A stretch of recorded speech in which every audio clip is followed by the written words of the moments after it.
Thank you, Green. The administration has been critical of Senator Tuberville with his holds on military promotions because of social policy and saying that he is harming military readiness. On the flip side of that impasse, and this is something that Republican lawmakers have raised, I will keep my hold until the Pentagon follows the law and Congress changes the law. That's the way we do it here in the Senate. A show vote in committee is not good enough. We can do that all we want, but it's not going to make any difference. An amendment that gets stripped out on the floor by Senator Schumer is not good enough. What I've said from the beginning, either follow the law or change it. Tonight, the U.S. military in limbo as Air Force General Charles Brown Jr., President Biden's nominee to be the next chair of the Joint Chiefs, remains blocked from a confirmation vote. Waiting along with him is General Eric Smith, nominee for Commandant of the Marine Corps, now working in an acting capacity. They're just two of the 265 key military nominations unconfirmed, unable to get a vote in the Senate, held up for months by Alabama Senator Tommy Tuberville, who is staging a one-man blockade over the Pentagon's policy on reproductive care. I'm standing up for the Constitution and the unborn. It's a culture war with the U.S. military caught in the crosshairs. Senator Tuberville spoke with the defense secretary this week, but hasn't spoken with the president. He's jeopardizing U.S. security by what he's doing. I expect the Republican Party to stand up. Stand up. why is the new DoD policy on abortion critical to military readiness? I'm really glad you asked that question. No, I mean, I really am. 1 in 5 members of the U.S. military are women, 20%. We're an all-volunteer force. Nobody's forcing you to sign up and go. People volunteer to go. You raise your right hand and you say, I'm gonna do this for a few years or even for my life.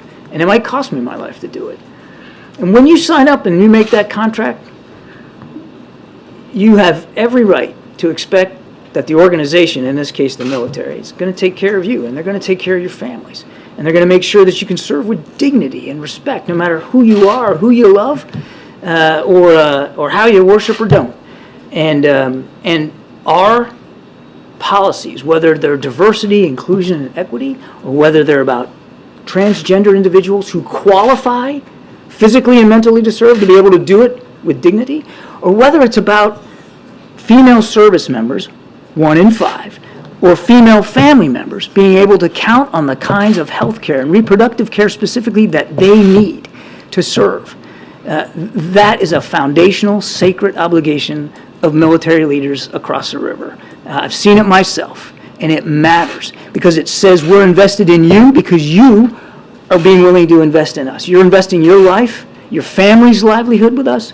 We owe you that back in return. I had a chance a couple of weeks ago to meet with some military spouses here at the White House.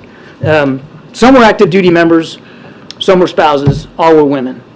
And 201, they told me, that abortion laws in this country that are now being passed are absolutely having an effect on their willingness to continue serving in uniform or to encourage or discourage, in this case, their spouses from continuing service. So if you don't think there's going to be a retention and a morale issue, think again, because it's already having that effect.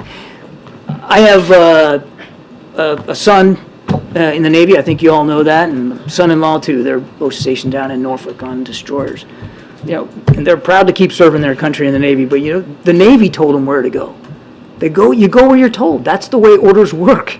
You go where you're assigned. You don't get to choose. And so what happens if you get assigned to a state like Alabama, which has a pretty restrictive abortion law in place, and you're concerned about your reproductive care? What do? Do you say no and get out? Well, some people may decide to do that. And what does that mean? That means we lose talent, important talent. And we're, again, an all-volunteer force.